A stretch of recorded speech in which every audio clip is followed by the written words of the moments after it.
네, 이번 순서는 꼼꼼한 언론 모니터와 분석을 통해서 시청자 여러분들의 현명한 미디어 소비를 돕는 제주 뉴스 톱파보기 시간입니다. 자, 고재희 기자, 오늘 뭐부터 시작할까요?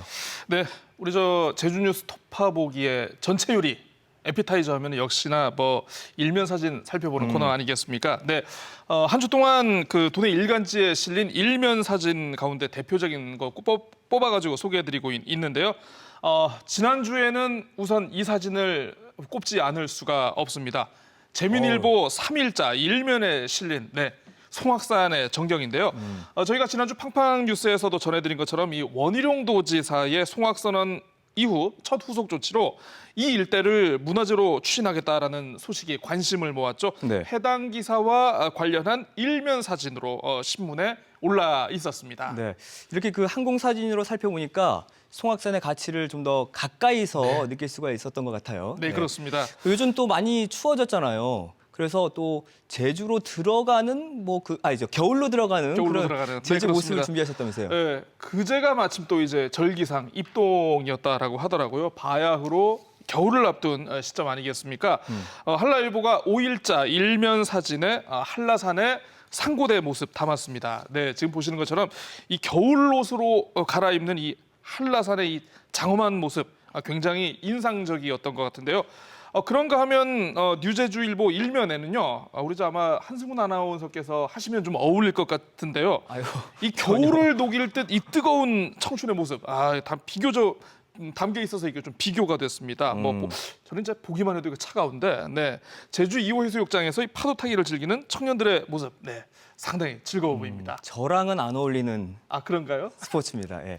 그리고 또 11월이면 익숙한 풍경이 있잖아요. 입시를 앞둔 수험생들의 모습이 아닐까 싶은데 원래 이제 수능이 이맘때 치러져야 됐는데 한 달 정도 연기가 됐잖아요. 네, 그렇습니다. 원래는 계획대로라면 다음 주 목요일에 수능이 치러져야 되는데요. 근데 아시는 것처럼 올해 코로나19 여파로 대학 수학 능력 시험이 한 달가량 지금 연기가 된 상태입니다.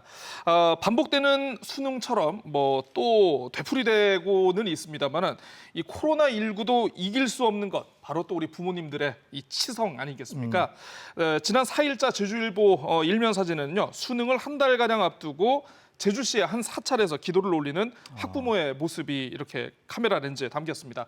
원래 이거 한 달 전쯤에 소개를 해드렸어야 될 사진인데 보시면 이제 촛불 하나하나에 이 담긴 우리 도민들의 모든 소원이 굉장히 간절해 보인다라는 그런 생각입니다. 네. 자식들 잘 되길 바라는 부모님들의 마음은 세월이 지나도 여전한 그렇죠. 것 같습니다. 아무쪼록 우리 제주적 수험생들 지금 수능 한 달 정도 남았는데요. 끝까지 포기하지 마시고 힘내주시기 바라겠습니다.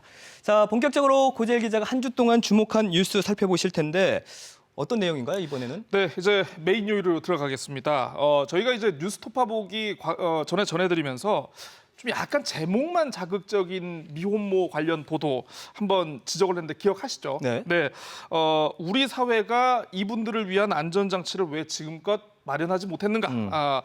좀 앞으로 좀 희망과 대안을 제시하는 좀 그런 기사들이 많이 나왔으면 좋겠다라고 이렇게 얘기를 전해드렸는데 관련해서 좀 재민일보가 가장 충실한 연속 보도를 이어나가고 있어서 좀 소개를 해드릴까 합니다. 잘한 거네요, 그건. 네, 그렇습니다. 온라인 마켓에 이렇게 신상화 판매글을 게시한 시점부터 단독 보도를 시작해서 취재를 이어가고 있는데요. 사건 발생과 처리 상황을 전달하는 것에만 그치지 않고 사건이 왜 발생했고 현실과 동떨어진 한부모 지원 정책 그리고 위탁가정 지원 실태 등을 하나하나 점검해보면서 다각도로 취재에 나서고 있었습니다. 네.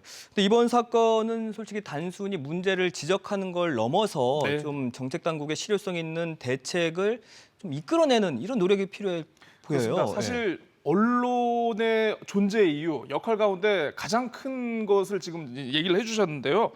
사실 문제를 환기시키는 것에만 그치지 말고 어떤 이 정책적인 뒷받침으로 대책이 나올 수 있도록 좀 끌어가는 것도 어떻게 보면 언론의 역할이 아닌가 중요하죠. 싶습니다. 물론 꼭 이 재민일보 보도 때문만이라고는 할 수는 없겠지만요. 이 보도 이후에 어쨌든 여성가족부 그리고 제주도정의 어떤 한부모 지원 정책에 문제는 없었는지 좀 점검을 하는 계기를 마련한 것 같고요. 네. 뭐 이 밖에도 이제 사회복지 공동모금회와 연계해서 사업을 검토하도록 유도하는 등 나름대로 적지 않은 성과를 거둔 것 같아서 오늘 여러분과 함께 공유를 하고 싶어서 이렇게 소개해드렸습니다. 네. 이런 안타까운 일이 다시는 발생하지 않도록 미혼모에 대한 어떤 종합적인 지원 또 보호 방안이 신속하게 마련이 돼야 할 것 같습니다. 자, 다음은 한 주 동안 보도된 기사에 대해서 문제 제기를 하고 싶은 부분을 소개해 주실 텐데 오늘은 어떤 내용 준비하셨습니까? 네. 이 부분은 소개하고 싶어서 그냥 정말 몸이 근질근질했습니다. 네. 지난주 금요일에요. 제주뿐만 아니라 이 전국적으로 초등학교 돌봄 전담사분들의 파업이 진행이 됐죠.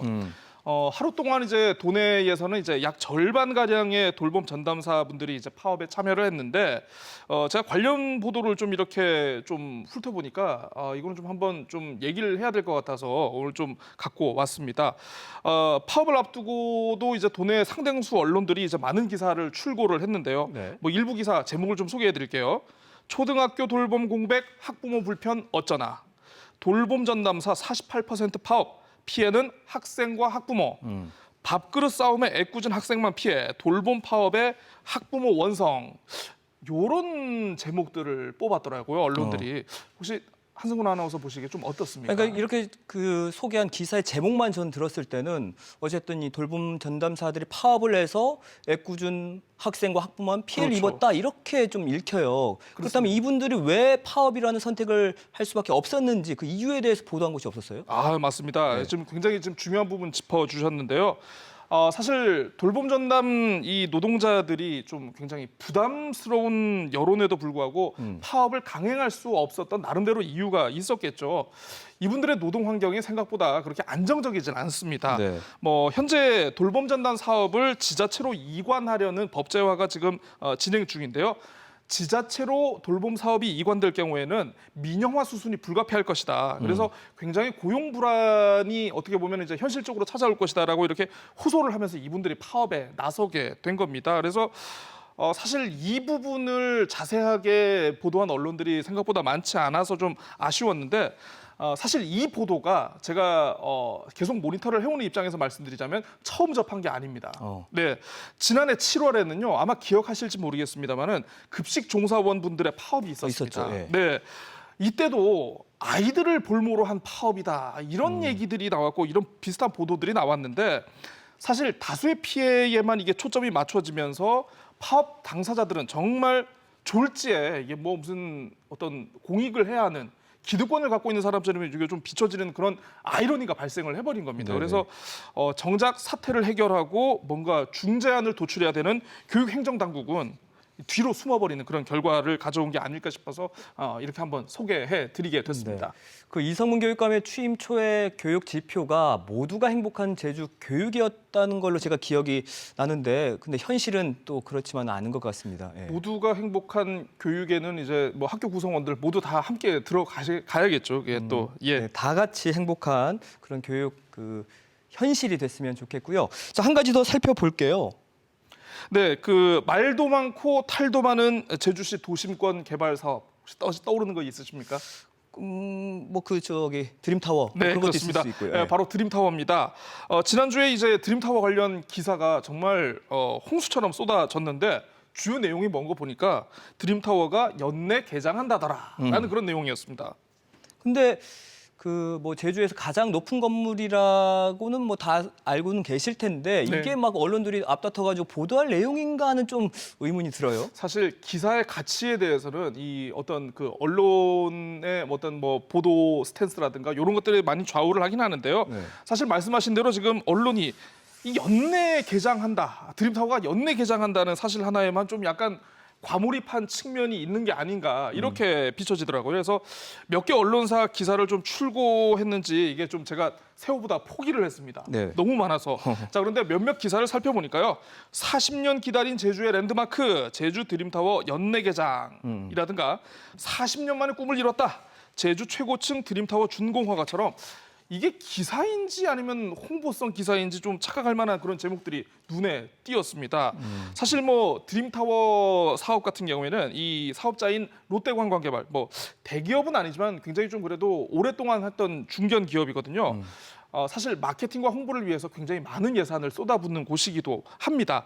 자, 사실 어떻게 보면 이 드림타워와 관련한 연내 준공, 언론이 이런 걸 좀 약간 과하게 의식한 측면이 있다고 볼 수 있다. 예, 제 해석은 그렇습니다. 근데 드림타워와 관련해 가지고 뭐 이제까지 여러 가지 문제는 제기가 됐잖아요. 네, 그렇습니다. 근데 언론들이 이 부분은 좀 안 다루는 것 같아요. 개장을 앞두고 있다면 이 부분도 좀 다뤄야 될 거 아닌가요? 사실 말씀하신 대로 개장을 앞두고 있으면은 이때까지 많은 문제가 굉장히 제기가 됐거든요. 뭐 상하수도 문제라든가, 뭐 교통 문제, 교통 문제도 있었고, 뭐 어떤 저 일조권 문제라든가 빚공해 문제들 굉장히 많은 부작용이 우려돼 왔는데 이 부분에 대한 보도가 생각만큼 많지가 않았습니다. 네, 제주 참여환경연대가 지난 4월 논평을 냈는데요.